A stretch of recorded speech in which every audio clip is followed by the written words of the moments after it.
Hey, John, the conversation that matters for April 15th, 2017. It is tax day, so you're probably not too happy about that. But on a related note, I wanted to review a book called Up From Slavery. So I guess that title fits for April 15th. And it's by Booker T. Washington. It's an autobiography. And if you don't know who that is, do a Bing search because it's American History 101. You probably should. However, he is not focused on much today.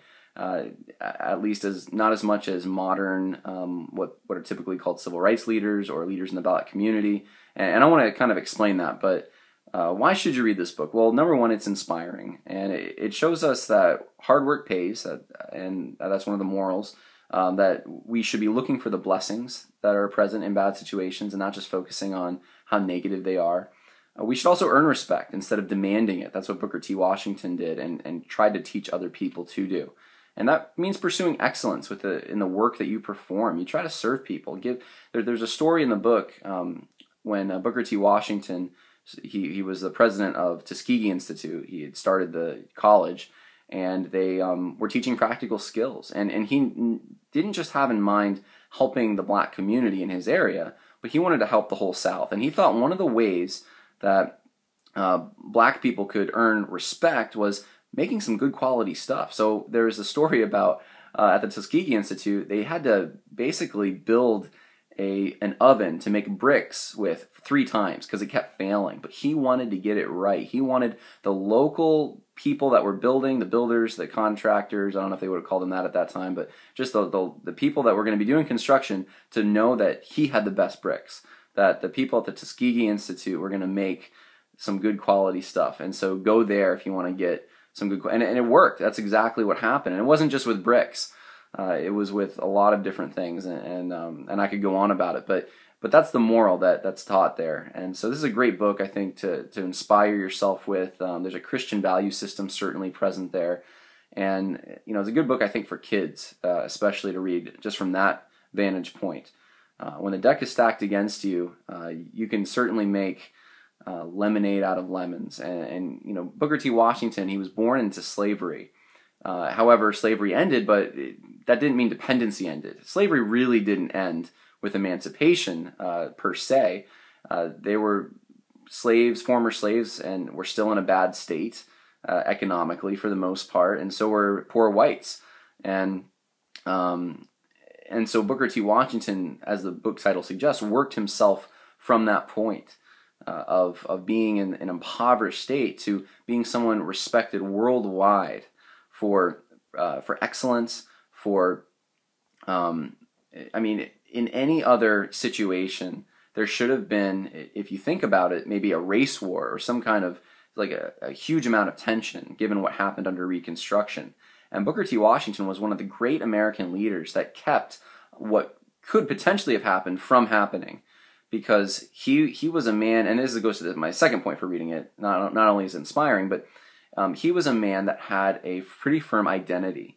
And this is why I think a lot of the people that are into the Black History Month and maybe the Black Lives Matter movement need to read Booker T. Washington, because he viewed himself, and I put this in order, and I don't know if this is the right order that we ought to have necessarily as Christians, but he was a Southerner first, I think.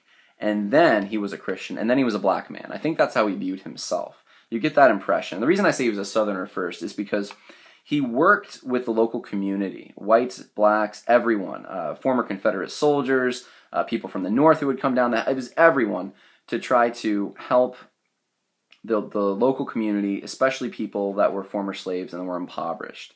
And he did it by, instead of giving a man a fish, he was teaching people how to fish. But the whole community pitched in, and he was the one that rallied them. He cared about Black people, definitely, but he also cared about just the people of the South in general. He wanted Tuskegee Institute to serve the whole community, and you see that he had heroes who were certainly from all sorts of different backgrounds. He had heroes who were white, and that's something that you don't see a lot of today. He surrounded himself with all sorts of people, and he respected people on an individual level. And I think that's a really, really important lesson. And I know when he wanted to be buried down south. He really believed strongly in where he came from, and so I would see him as a Southerner, I think, first, but certainly as a Christian, and more of a Christian culturally. I don't know where he stood. He doesn't say much in the autobiography about a conversion experience, but just that he enjoyed reading the Bible. Once he learned to read, he saw that it was the most perfect book, that it had all the principles you need, and Tuskegee was a Christian school. He really believed in that, and he believed in instilling those values. And actually, I have a story in my mind, but I just wanted you to read the book. There's a good story in the book that talks about kind of when the culture that he was around at one point was not Christian, and kind of how he reacted to it. And then he was also he was a black man. He saw the people around him that were former slaves and children of slaves that were of African descent as being his brothers and sisters, and he wanted to help them. And he felt that he understood them and could speak to them in such a way that it would be effective. And that's exactly what he did. And he pushed them, the ones that came to his school, to be honest and hardworking and positive and earning respect instead of demanding it, which seems like, especially with the Black Lives Matter movement, there's a lot of demands being made, but not a lot of earning. And so I think this is a really good book. It's a book that shows how we can get along with people who might be different than us, in whatever way that might be, without causing tension, with building bridges. And I think that's who Booker T. Washington was. And he ought to be, I think, one of the ones that's focused on during February, during Black History Month. And he's not anymore. And I said I would explain that. I think the reason for that is because he took such a gentle approach, and because if you look back at his speech, like the one, I believe he gave it in Atlanta on the hand, describing how people who are white, people who are black, people who are different ethnicities can be like a hand. They can be different fingers on the hand, but the hand works together for a common purpose.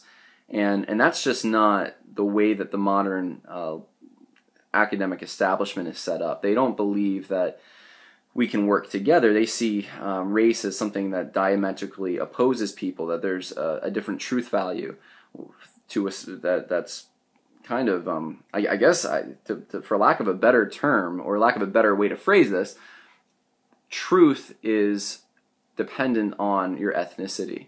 You're supposed to view things in a certain way because of the way that you look, because of your genetics. And Booker T. Washington didn't see that. He saw past skin color, and he saw to human beings and who they were. And he thought that they could work together and be in ways in which the relationship would be mutually beneficial. And so I just encourage you, go read it, especially if you're of that lineage, being someone who's black. I think it would be really a big encouragement. This is a man that's a hero. He's a hero in many ways to me, right? As a white guy, I couldn't recommend it more for you. So there you go.